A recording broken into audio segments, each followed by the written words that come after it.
This evening's Dharma talk is titled Practice Forms Fatigue. So I'm happy to talk a little bit about that and respond to questions about that. It's going to show up differently for different people. Some people are living in this monastery where there are very strong,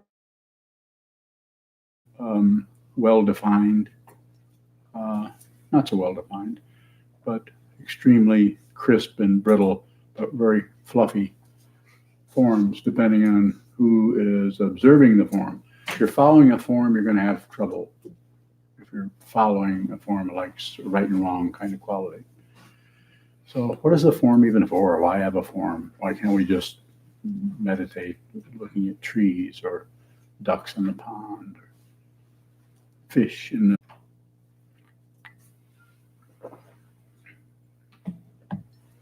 You could do that. The issue that we would have with that is it would be more of a soothing, calming situation, which would be fine. But the problem with that kind of approach, like several different forms of so-called sitting meditation or meditation practice, it's more about calming things down. Now, some people, because they come into this world already doing pretty good, already their karma, what brings them in here is pretty good. I'm not sure of the causes and conditions that bring that about. But if you're in this room, if you're listening here, you're probably having some kind of difficulty, or this wouldn't even be important. You'd be watching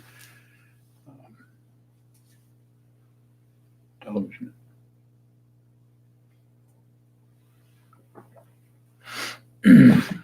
So the idea with the form is because the mind, the body itself is fairly stable relatively, but the mind is absolutely has no hitching post anywhere. It's all over the place, and it is dependently risen, and it's bouncing off this and going towards that and rejecting this. I don't even have to elaborate. Everybody understands and knows what a spinning kind of mind that is fueled by emotions of wanting this, not wanting that, wanting to stop this, start this, with one agenda right after another, sometimes all happening at the same time. It's one of the two veils in Buddhism, which is called conflicting emotions. And the other, one of the veils is primitive beliefs about the nature of reality. For instance, thinking there is somebody, it's primitive. Thinking there's somebody else, it's primitive. It's not that there isn't something showing up like that. What the fundamental nature is, as you've heard me say many times, if you've been around a while, not separate.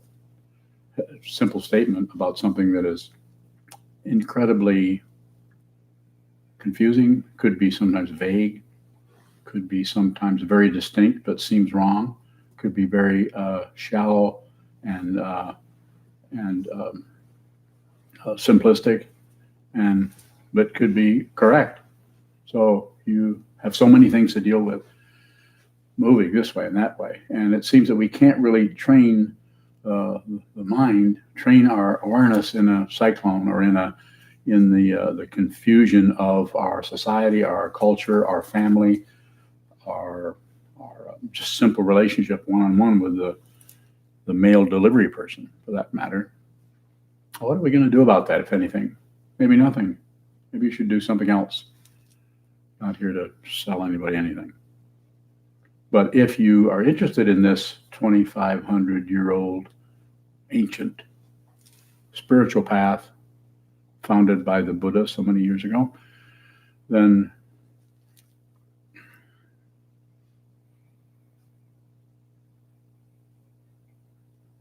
you could study it.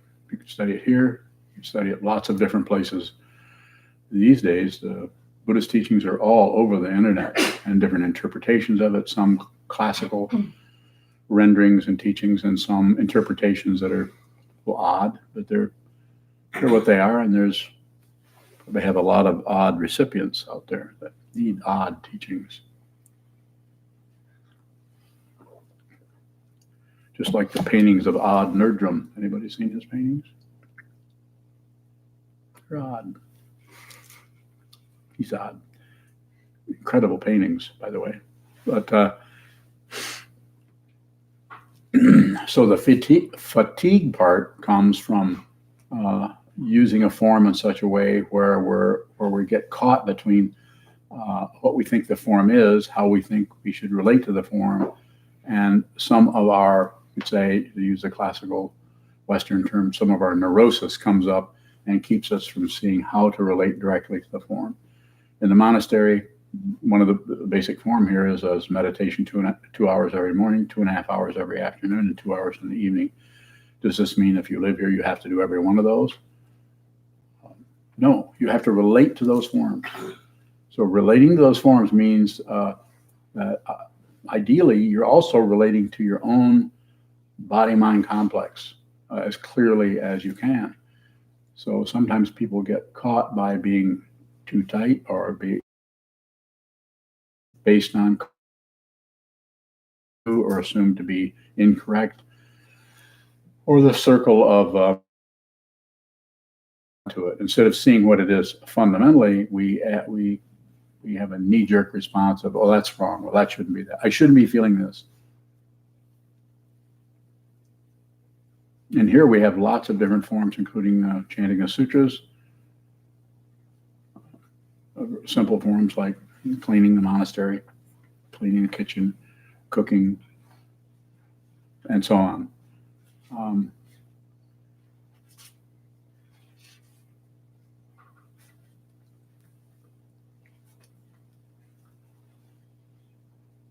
I could elaborate on those forms more, but the difference, the issue that seems to be causes problems is how, if this is the form and this is what you're supposed to do, how do you relate to how you feel about the form, and how it looks to you that other people are doing the form better than you are, or doing the form not as good as they should be if they're living in the monastery.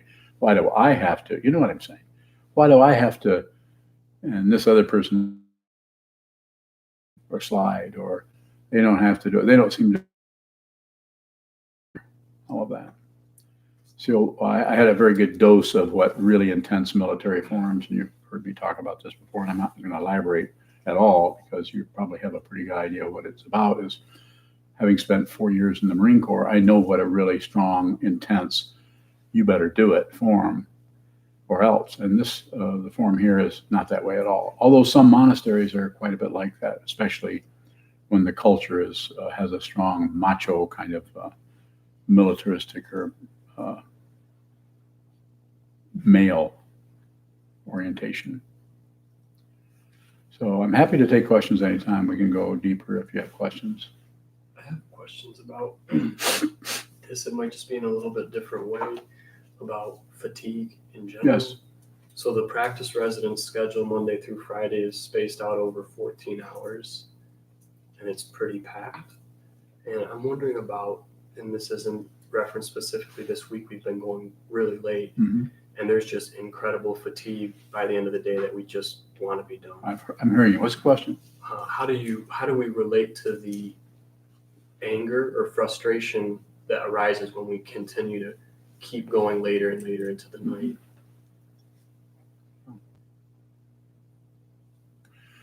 So there, it's very, very situational, and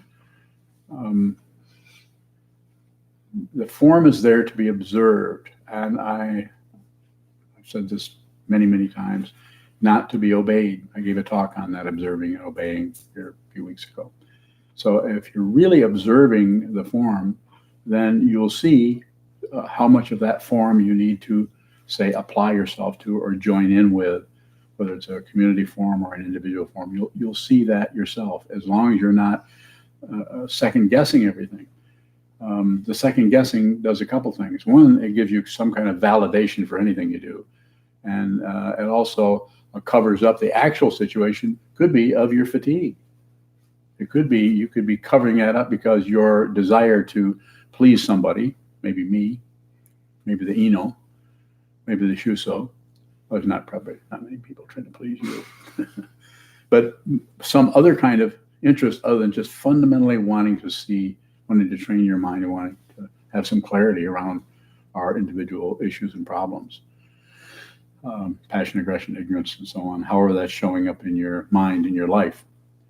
So everything is situational, as far as I'm concerned, as far as the way this happens. So I would ask you, and I'm inviting anyone else who has questions around this, but I'll go to yours first.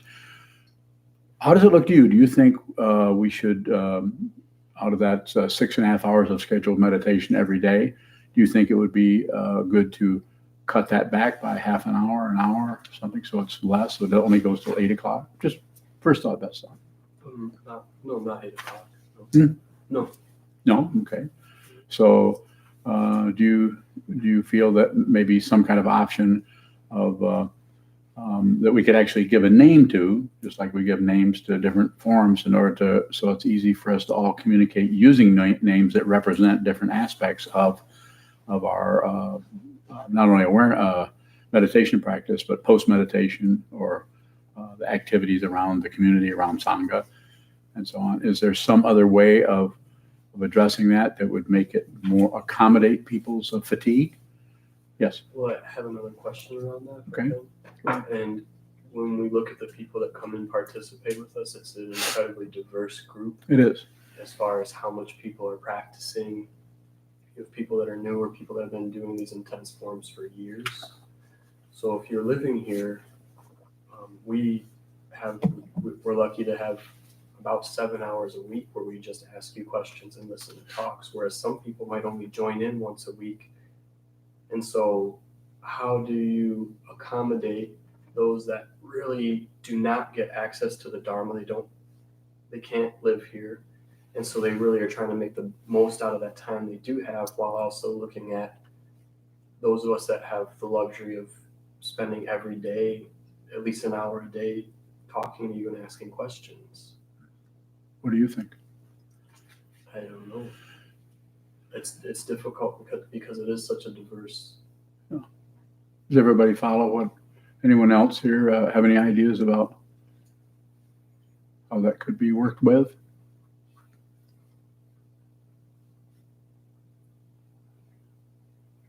Time travel? Nishikai.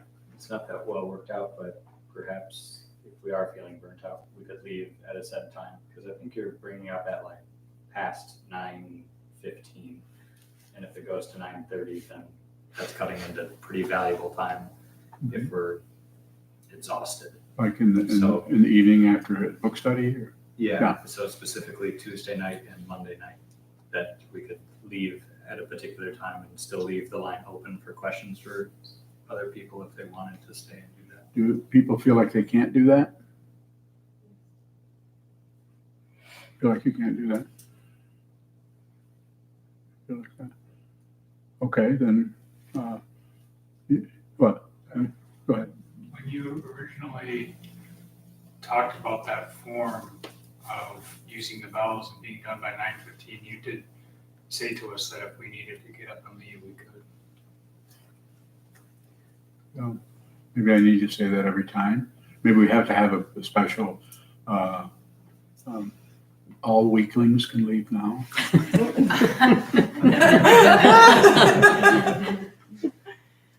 And I'm joking. I don't mean that. I mean, I think it's very important to respect everyone's individual path. This isn't something that's been done in the past very much. So everybody has to practice a certain way and do whatever the teacher says. And I don't think it's good to interfere with someone's life based on preconceptions or on some kind of traditional bias that has an idea that this is the way everyone should be trained. So I think it's very good to, when you say that, I do recall saying that. But I didn't know that it particularly people had slowly maybe forgotten about that, or I didn't know that people didn't know that they could get up and leave. So I can say that again. You can get up and leave. We could have a 15-minute bell. Sometimes if I'm answering questions at the end of a 45-minute book study, which happens 5 days a week anyway, sometimes more. Um, I'm almost fine with staying there usually, but I'm probably getting more rest than you guys. So I can leave or I can stay if there's more questions. But if you personally, I also haven't necessarily, although I might have been up since 5 a.m, but it's a long day. And so I would say we could actually have a signal so that way people can leave and then other people want to stay. You have something? Oh, I was just wondering how this is different. Like, I think you went through some of the S training back in the 70s, was it? Yeah. Where people were not allowed to leave. But so how do we observe the form and pay attention to our own personal needs without feeling like we're abandoning the form? Well, I don't think you're going to be able to avoid feelings. It's not about avoiding feelings. It's about including everything. Just notice that you have a reaction to it. But don't have to do anything with that. You can just include that. It's like, how do you get rid of bad neighbors? Any ideas? No. I mean, you don't have to do anything with it. You don't really. Your negative feelings should be. It's always about awareness, as I've said countless numbers of times. Whatever is occurring in your mind, no matter how inappropriate you think it is, no matter how appropriate you think it is, or how unimportant or whatever, it's always about awareness. And as I was quoting I think it was a Crystal Gandru was talking about discipline, wasn't it? Yeah, and she quoted Trungpa Rinpoche saying that everything is discipline. Everything you look at, and that that might be hard to kind of figure out or crunch it in such a way that you can get a relative conceptual meaning out of that. But everything you look at is the 6 paramitas broken up into aspects, so you can practice it in different ways with our mental approach. So there's no demand. I mean, we need the form, but the form should be observed. And so if you're sitting and you feel like you need to get to bed or you're feeling tired, I think you should take care of that. I don't think you should stay there. The same way we don't make anybody sit and face the wall for 40 minutes, and we don't make anybody do walking meditation in this particular community. I'm not saying it isn't done lots of other places. This particular form is about awareness, not about control. And I'm not interested in controlling anyone. Does anyone feel like I'm controlling them?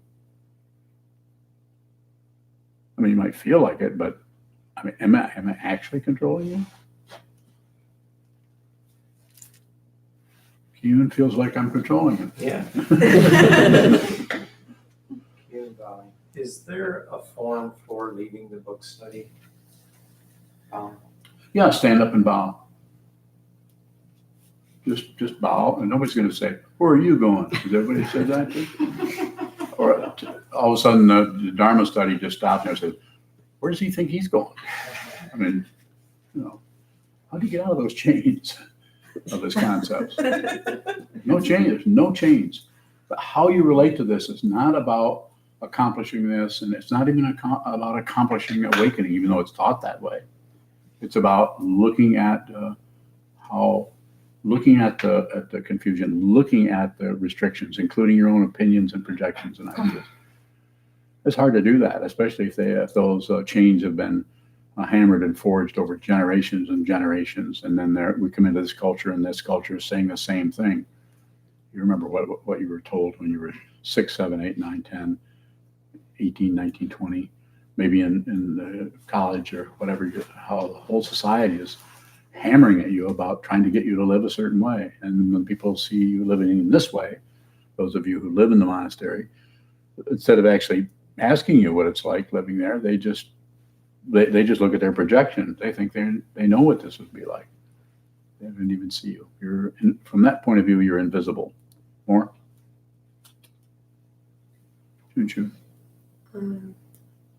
When talking about book study and you saying we can leave whenever we need to, when it is the end of the night, I can tell from experience that there is an intense the atmosphere is such that if everyone else were staying until Yeah. 9:40 and I was to leave, I just wouldn't do that. There's something that seems to pull Okay. me there. So let's say we can change this whole form right now. No, forms are to be observed, and the creation of forms should come out of awareness about what needs. So how about if we had at 9 o'clock? So that way it's 9 o'clock. You're not going to miss anything. That sometimes that's the problem. You think maybe I'll miss something. I'm saying the same thing over and over again. I'm just saying it with a high voice, then I lower my voice, and then I have the voice kind of taper off, and then I have it build up, and you notice that. But how about that? What if we did do that, just to have a small bell, just ding ding? We don't have to even say what it is. Other than people who are coming, if they're zooming in, they can also leave too. You notice that people on Zoom do whatever they want to do. They just bow out and leave. And of course, I have very terrible.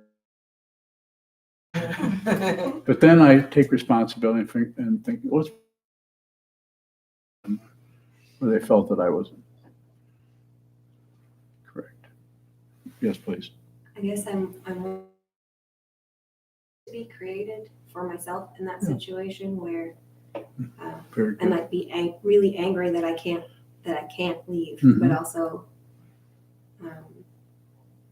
having that understanding that I can leave, but there's something that feels like I can't. So I'm What- with that tension. So what the tension is just about awareness. Don't try to get rid of tension. It's a what is it saying? It's a losing battle. That you don't have to battle with it. You can just be aware of the tension, and that way, over time, and you can't do it in 3 weeks, 3 months, probably not even 3 years. But just go into, don't create war about your negativity, as has been said many times. Just make friends with that. How do you do that? You just like if you had an unruly child, which of course we don't. Well, one, but you would relate to that child as they are. You would not be unfair with them.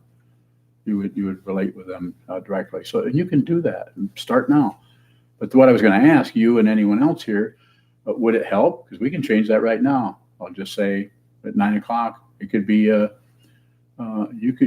could end at any time. We could have a bell at 1:45 when I come in. I don't have a problem if you leave when I come in. It happens quite a bit on Zoom. I'm not thinking, well, why should I come in? If there's one person there, I want to be there. So would it help to have a bell to? Probably not. Probably wouldn't help. What if we make you stay there all night? And we can go the other way. It sounds like you need that teaching. So I'm thinking you need to stay there. And who else needs that teaching? Show of hands. Okay, then you need to stay and ring the bell for her at midnight so that she can go home. We'll only do that for a couple of months. Okay. And then we'll return to 10 o'clock at night. So see what I'm saying? You should be responsible for it. I mean, use the form so that only you know what your difficulties are like and what kind of issues are coming up for you and how much time you need to spend on the cushion. Everybody's, once someone moves in here, if that happens, then they're probably going to be pretty tight on those forms for a few weeks, few months or whatever. And then it becomes more and more personalized. And then people tend to do things a little bit differently. So I endeavor as much as I can to meet people where they're at. That doesn't mean I know exactly what they need. They know. But I help people just enough to give them maybe that push that they might need, where without that push, they might shut down and continue to go in that circle we call a straight line. It's a circle. So just enough, but not so much that we shut down and things get worse for us. Nishikai. I have similar feelings to Junshu about having tension about leaving a form. And I think part of it's that as a community, we need the forms to be strong. So sometimes I feel like how do I work with my own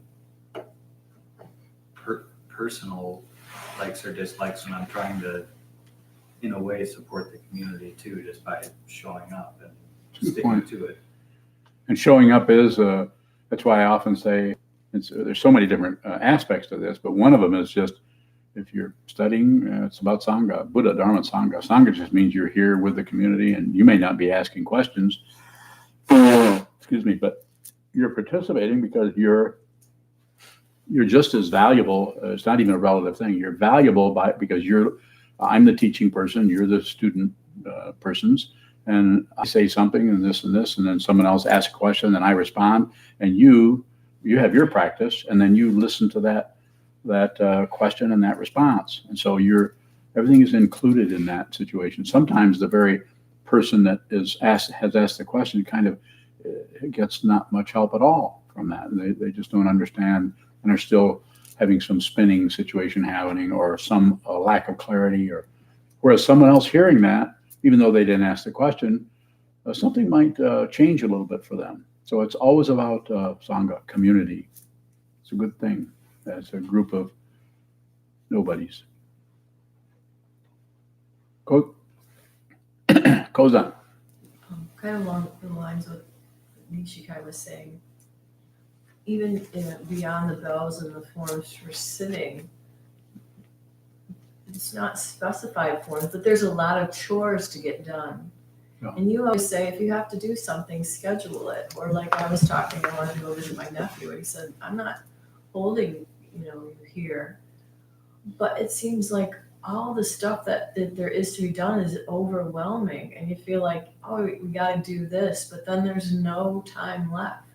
So how can we work a balance, if you will, between getting things done that need to be done, and then having enough time just to take a walk or have some personal time? And again, you have to schedule it. In this situation, you'd have to schedule it. And some people really share their schedules, and I know exactly what's happened. Some people send me a text, I'm going to do this, I'm going to do that. Some people do that more than others. I think the three that I talk about: communication, cooperation, collaboration. You have to communicate, and we have, because of the technology, we're able to really, this small community is able to stay in touch. I even stay in touch with people in other parts of the world about their practice, what they're doing, when they practice, when they don't. So, but it's very uniquely individual. And your situation, as I've told you, said recently, I said, just schedule it. And if you say, well, if I schedule that, then I won't get this done or that done. No, that doesn't work. Schedule it. And if you have something else, if you're scheduling walking your dog or getting exercise or studying for your Dharma talk that you're going to give, and you need to, and that's just part of it, and just schedule that. And am I hearing you say, well, I'll be up till 12 o'clock at night doing other things or something? No, it seems like if you think about it reasonably and rationally, it should work out. But then when you get to the day, somehow it happens. You always feel like you're driven by the next form is coming up, and you didn't get done what you were trying to get done. Mm-hmm. So it just feels like, even though we're sitting and observing the wall, sometimes it feels like a rush all the time. I think that's just part of your practice. So just look at that, but don't add on an opinion or a judgment or an evaluation about it. As soon as you evaluate anything, you stop looking at it. You stop, because why would you? You just know what it is. You've come to a conceptual conclusion about that. It's the very nature of confusion. It's the nature of the seventh consciousness, using the eighth as a model of the mind. The very nature of that is to think something's up, think something's wrong, something's not helping, something's good, something's bad. Intense paranoia going on there. But schedule it. Use the form to help you. That's why it's the same way we use the form to sit down, hold still, sit in a symmetrical posture, and use the timekeeper, the bell, the gong, and so on, and sit there for a couple of hours.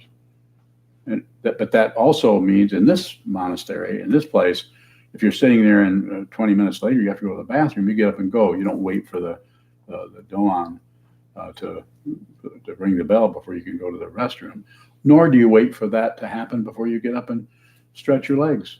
or go walk out into the garden for a few minutes, or just, I've been this hasn't changed. I've been saying this from for a long time. Say, relate to it's your body-mind complex. Relate to it. Use the form as much as you can. No torture. No, none of that. It's about awareness. It's not about being the one who stays motionless the longest. That was a hard lesson for me to learn. Just about broke my legs learning it.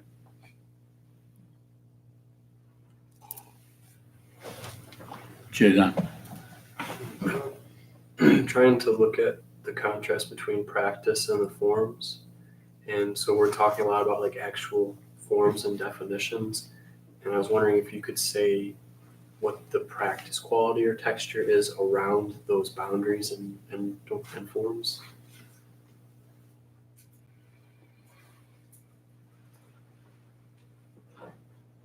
Get me a little closer to what it is you're trying I to. know it's a vague question.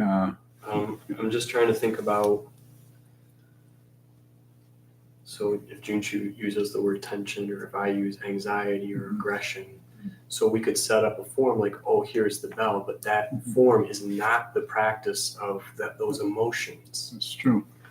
And those emotions are starting to show up in a way that's not quite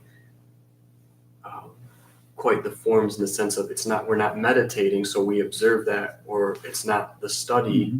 It's like an additional emotion or experience. Yes. And I'm wondering about, we can set up all these forms, but how do we begin to work with the intensity and the stories that arise at those boundaries where it's not very defined? So first of all, I would say that if you're here and especially if you live here and you're following some of these forms, some people are sitting many, many hours every day and have been doing it for years. So you're doing a lot of shikantaza, sitting meditation, training the mind. I would say you're already doing that, but still at the same time you have to relate to another part of the form, another part of the observation or the accommodation or the inclusion could be not just sitting and waiting till whenever the facilitator closes the form down, or this person stops or whatever, and deal with the aggression or irritation about the whole thing, like like you're characterizing or anybody would characterize. But also part of the practice could be when the bell, like we just talked about, the bell that would ring at 10 to 9 maybe at night, or 9 o'clock or whenever. You could relate to how it feels to to get up and actually leave. Take the opportunity, if that's actually a form, you can get up and leave, and then just observe how the mind is relating to that aspect. Like, everybody else is staying here, but I'm leaving because I'm tired and I need my sleep.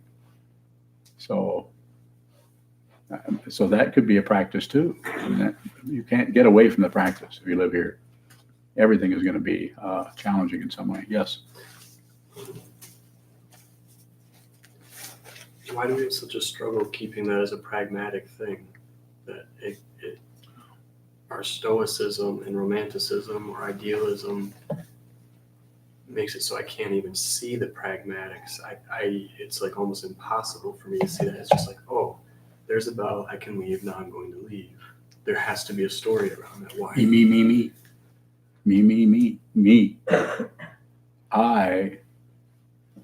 In your case, you're asking me? Yes. Pride. The puffiness that happens as Sokuzan is still invisible to you. I'm not saying you're not aware of that. Of course you are. But you can't get rid of it. I'm sure you've noticed. You can't really include it because it runs away and pretends it doesn't really want anything. I don't want to be shiny. I don't want anybody admiring me. I'm not saying you want anybody admiring you, but you may be sensitive about being, especially being the Shuso. So you have kind of a credential here, which we need to have something. So maybe in that area.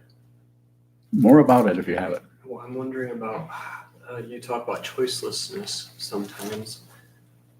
And in some areas that makes some sense, but in this one, because it's so heavily laminated with stories and preference. What does it mean for that to be, for something to show up as, can something be choiceless in the midst of all of that Yes. baggage? How can we see It's the only way it choicelessness? can be choiceless. How can we begin to see that choicelessness in the baggage? Just persist. And your everything you're saying shows me how aware you are of that dynamic. The same thing with Junshu. You've both been here for years, so you're really, and you've been doing this form over and over and over, day after day after day. So both of you have a lot of clarity, and other people do too. And it's about the clarity. It's about the awareness, not how you show up. You can be full of pride forever, as far as I'm concerned, because all I see is the Buddha. It doesn't mean that I've had this wonderful vision where I'm seeing some kind of sparkles all over poop. Don't take that personal. Yes. You said choicelessness. I have to paraphrase, but it basically that it can only show up in the midst of that baggage or that. So what do you mean by choicelessness? What is choicelessness? It means that you whatever is happening is choiceless to react out of your karma, which likes and doesn't like and runs away and runs toward and functions out of the causes and conditions, or it's choiceless.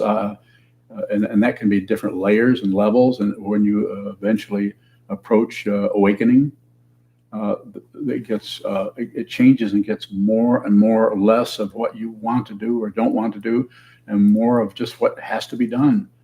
It's a transcendental pragmatism. It's just, this needs to be done, and you might not even know. In my case, because I'm a little lost in space, there's a lot of things I need to have done, need to be done, and I don't have any. If somebody say, "Well, what do you want to do that for?" I don't know, but we better do it, or I better do it, or and there's around this all the time, and it doesn't. There's no. I'm not justifying. I'm so wise, or I'm so clear about everything. It's it's awareness, and there's no one being aware. Yes. You just said that choicelessness, you were kind of describing it as like a type of apparent, like it's apparent, like that has to be done and there's no story. Can our confusion and lack of clarity be the choicelessness? Mm-hmm. Sure. Yes. It is, and that's why the process to seeing that doesn't begin to show up with some kind of certificate of accomplishment, and there's no credential in it. You can't, because it gets more and more soupy, more and more dark, and the ego mind, the self-centered mind, becomes more and more, upset. So the downside of how you're feeling is not comfortable, but the upside of how you're feeling, I'm delighted you're miserable. Not really, and of course I'm not delighted, but I'm just saying you may have to go through some negativity, and I can't save you from that. I don't want to save you from that. No one saved me from it. I think more than likely, don't know, but my teachers could see how miserable I was, and so it's a different situation. So there again, I would still put it back in your situation, and if you needed to do it more with forms, then split it in half, and sometimes leave and sometimes don't. So sometimes stay and look at the anger, and then the next night, if that comes up again, then leave at 9 o'clock. Just leave, just get up and leave.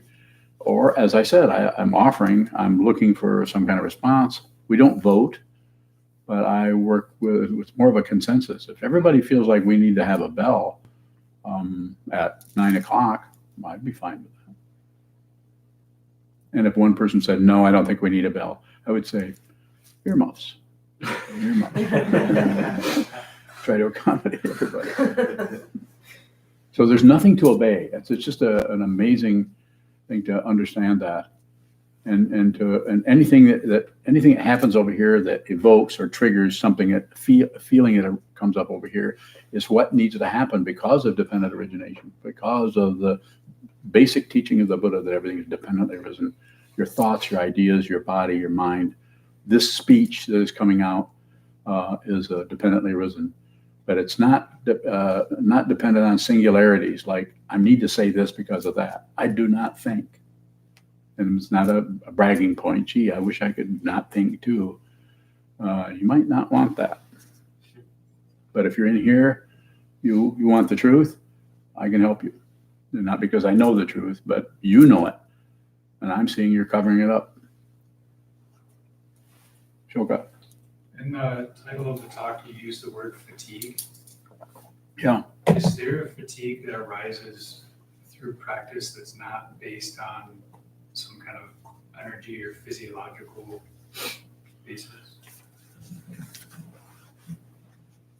So you're a little bit splitting hairs, but I would say probably just the concept of fatigue could show up when really as fatigue, when really the word that might fit better is the way Kevin Townley is, lazy. You're welcome, Kevin. Alluding to Kevin's wonderful talk on energy, on daily Dharma gathering. So yeah, the concept could show up, but it might be a stand-in for what's actually going on. Sometimes we because we're confused about something, we will just gravitate towards the nearest kind of concept that has some kind of a intellectual support that branches out and gives us some kind of, rather than when we do that, it's not that that's incorrect. It might be relatively very correct, but it may be covering up the depth that our awareness, our prajna could actually go into that had we not taken any position on anything.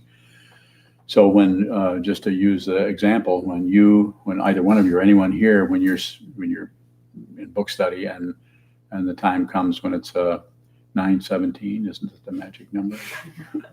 And it's 9:17, now it's 9:18, now it's 9:19, and Sokuzan doesn't make any sense anyway, or whatever you might think, but you get kind of just agitated with it, then I would say use it rather than push down, I shouldn't be agitated, or fluff up, well, no wonder I'm agitated. This damn thing could go on all night, and I've been up all day, and I didn't get any sleep last night, and all of that. So I would say, insofar as you can, use it as a Dharma gate. But if it becomes overwhelming or it's difficult, then if I knew how upset you were, how much difficulty you were having, I would certainly say leave. That's what I'm saying. However you feel, go with your feelings. That's awareness too. Leaving, getting up and leaving. I'm just like sometimes people who are scheduled to be the 108 bells or the Hanan bell or Doan or something might text over to me and to the because I want to be included, and to the Eno. They don't have to come up with some kind of reason. Just say. Quite often people didn't get any sleep, can't make it, or can't get. I mean, I'm fine with that. I don't add on to that. What's wrong with them? I don't do that. I mean, I might, if you say you're sick, I might ask how you're doing, but really, the important thing is the communication, not the rationale or reason or justification. And anybody who is functioning as an Eno or the Shuso or anyone else knows that we don't. The blaming thing is just a misunderstanding. It's a way to get rid of. It's a way to fill up the openness of awareness. It's threatening the ego. It's threatening it threatens it. Whereas the openness actually allows a community of people who are interested with this primary thing in their life, or at least one of the main things in their life is finding the truth, using the Buddhist path, the teachings of the Buddha, to help use the body, speech, mind complex, the understanding of passion, aggression, and ignorance, and the 3 marks of existence, and so on, to really make use of this lifetime in a way that takes us towards what is fundamentally true. Shoro. Hearing the different things about the 9:15 in for the book study, and then going past that, I noticed when there was a suggestion about even a 9 o'clock bell or something, that I have a preference for, if that's not good enough, I want it to just end at 9:15 so I can leave when it's actually over. So what is that dissatisfaction of me being, to put it that way, to be allowed to leave at 9:15. Like, why is that dissatisfying when, if it just ended on time, that doesn't seem to give me any trouble? What do you think? I want to be right about the forms. It could be right and wrong. That same thing might show up a little bit different for everyone. It's just but it's again, it's awareness. It's not correcting yourself. You never have to, from this point of view here, which is kind of a point of view, everything is perfect. There isn't anything to correct. I was like the one Suzuki Roshi said, and I can't say this, but I'm going to repeat what he says. He says, everybody looks like a Buddha until they open their mouth. So, I don't think he would mean that to be that everybody was saying unawakened things. You? Yes. I was just curious that when you were practicing forms with Chogyam Trungpa and you stayed up all night waiting for him to give a talk or something when you were at seminary, did you have a similar feeling of fatigue? Or He was very good at just screwing with everybody. And he would, and they all did. All of his, the regent did it, and other teachers who were got fluffed up by him somehow. But especially him, he would. He's supposed to give a talk. He's scheduled to give a talk at 8 o'clock at night, and he'd show up at 6 o'clock the next morning, all bright-eyed and bushy-tailed, and just without any warning and everything. And there were hundreds of people there at Lake Louise in Alberta province at that seminary in 1980, 3 months long. And it was hard to sit to practice all day long, and then come. He was never on time for a talk. And there was a couple dozen talks, not even close. So after a while, you come up with a strategy. And so one person from that floor would go down and sit, and everybody else would go to bed. And that person would sit there. And this took a while, a few weeks to see this is what's happening. And that person would sit down there, and there might be, of the hundreds of people there might be, several dozen people sitting there. And some people just wanted to sit no matter what. And but a lot of people, maybe half the people, would be in their rooms or in bed or drinking sake or something. And then sometimes there'd be a little bit of a warning, so then people would all scurry up the stairs and knock on doors, and everybody would come charging down to try to get in there before he got there. And he'd be already in there, and he always came in a processional, very regal kind of a deal. 4 or 5 people of his, it was like the British court or situation. So, but yeah, it was aggravating. But then we just thought, well, I guess we just have to deal with the frustration of it. But you could not come down. Nobody would come and get you. You could just stay in your room. But then you'd miss the talk. The latest one I ever went to, I think, was 6 a.m. after being up all night. Does that say anything else about it? well, and a mundane approach too. It's like I just in recalling how fatigued I always felt working, and that was a form. I had to get up and go to work every day, and so I'm just having a contrast with this type of a form and fatigue. Fatigue. It's just interesting to contemplate. So it's a really, I think it's just final words about it, unless there are other questions, but I think that's really so specific and so individual. And having talked to people about, when I was trained in 1978, talked to a lot of people about meditation, and only recently have I functioned as a teaching person, but trained people to meditate and talk to them about their situation over the years, and just have noticed really how really different everybody's wiring and everybody's makeup and everybody's way of dealing with the passion, aggression, and ignorance, and different combinations of that. And I have my understanding is that if we're going to help somebody, we need to meet them where they're at and not stand back and be above them or You need to meet them in their confusion. And it's pretty hard to meet somebody in their confusion if you're projecting your confusion onto them and you're not sure the difference between what your confusion is. You don't have to get rid of your confusion. You don't have to get rid of anything, but you have to see that when I say you have to, that again, up to you. But there isn't anyone who's confused. There is confusion, and it's looking for somebody. If you see there's no one to be confused, then the confusion may look around all at once. A question from Karen in New Zealand. Yes, Karen. What would you suggest as suitable preliminary forms for the beginning home meditator who has a daily practice? It would be different with each person. So just that you ask the question means to me that you have some kind of connection with feeling the necessity for a form. And a basic one is have a rupa or a image of the Buddha, a picture, an altar. It can have anything from just an incense holder to a candle. It can have some flowers. Very simple. And then sit in front of that or sit off to one side so you can face the wall.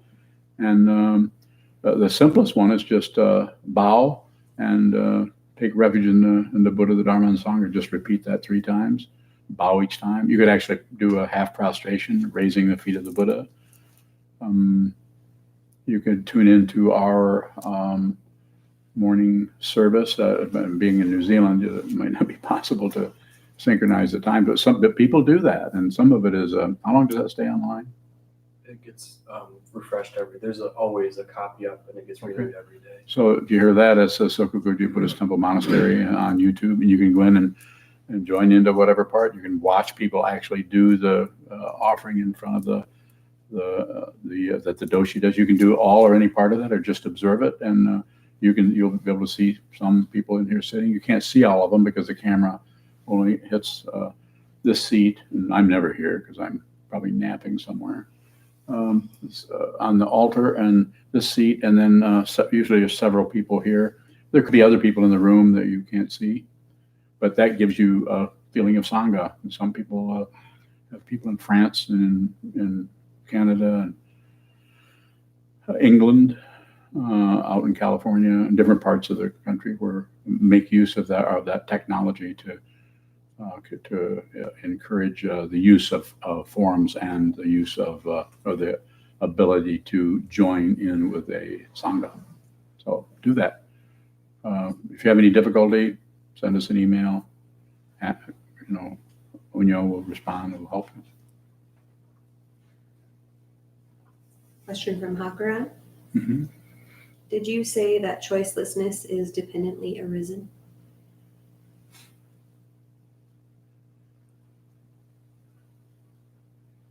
I said that choicelessness is dependently risen in the way it shows up as choicelessness, because the causes and conditions are arising. It looks like there's somebody here, and that grasping at a self tends to ignore all of the things that are just as much a part of you as the elements of that self, which are the 4 qualities of the disturbance that are happening in the seventh consciousness of feeling that there is a self, having pride of self, the self-reference, and the other one I never can remember. So it's dependent, and it's dependent on this. This happens, that happens, and this happens, but it's very complicated. You can't find the first cause of anything. So as long as there is a choice, any kind of choice, it's dependently risen, and that if it's seen for what it actually is, it may look like a choice to you. Well, I'm not going to do that because I can see that this is going to lead to that, and this is, but the very karma that brought you into that situation. You might be there thinking you're deciding between chocolate or vanilla, but you can't even do that unless the dependent origination got you into a body, speech, mind complex called a human being, where you can even not be in, you can be in a place where there's an ice cream buffalo. Isn't that what carries ice cream? No. So if you don't have that, if you have that, then you can choose. So, but it's choiceless if you go back in towards the source. All you find is source after source after source, dependently risen. So if there's clarity about it, then that also is choiceless. Because, and the dependent origination there is happening because you're still embodied as a human being. There's no longer a self here anymore. So everywhere you look, you see the truth. And if you see the truth that is going this way or going that way or going this way or going that way, then it is choiceless when something opens up that has the frequency that you come into this life with, that you're no longer covering up with your hope and fear. You're no longer someone else. I couldn't be here out of making a choice. This would be way too frightening. 20 years ago, no way. We're going to do this. I'll teach you how to meditate, but I'm not going to do anything else. Too scary. What if I failed? What if people didn't like me? I'm sure you follow what I'm saying. Of course they're not going to like you. A lot of people don't like me. A lot of people like me. A lot of people are. It's not concerning. It just doesn't matter because it's dependently arisen, and this whatever is whatever is causing this voice to make sounds and make some kind of sense. There's not a person there. As I said, I don't really think. Thinking happens, but I don't mind. And who is it that said that? I don't know.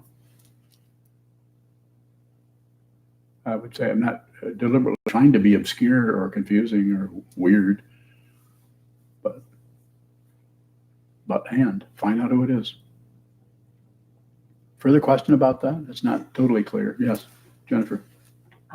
Is awakened truth part of causes and conditions? It's beyond it, but if that is manifesting in the situation, it's actually beyond it. It's beyond. It's beyond wisdom. Wisdom is still a relative situation. It's beyond that.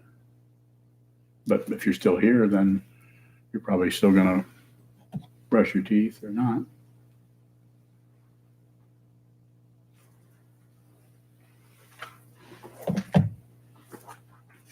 Thank you very much. Should we have a little bell that says it's 10 after 9? We'll stand and dedicate the merit. And I'd like to remind everybody about the donation boxes that are in the hallway, also online. Don't get mad at me because you guys could have left. Or else go ahead.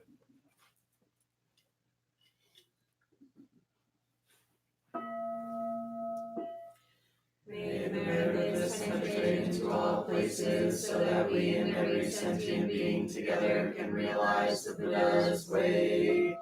Jiro san shi shi hu. Shi san lu sa moko sa. Moko ja oro mi. The 10 directions, the 3 worlds, all Buddhas, all venerable ones, Bodhisattvas, Mahasattvas, the great Prajna Paramita.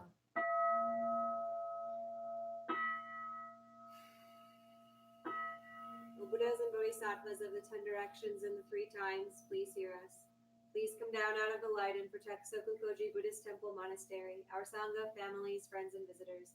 Heal everyone who is unhappy, sick, or suffering, and fill them with light.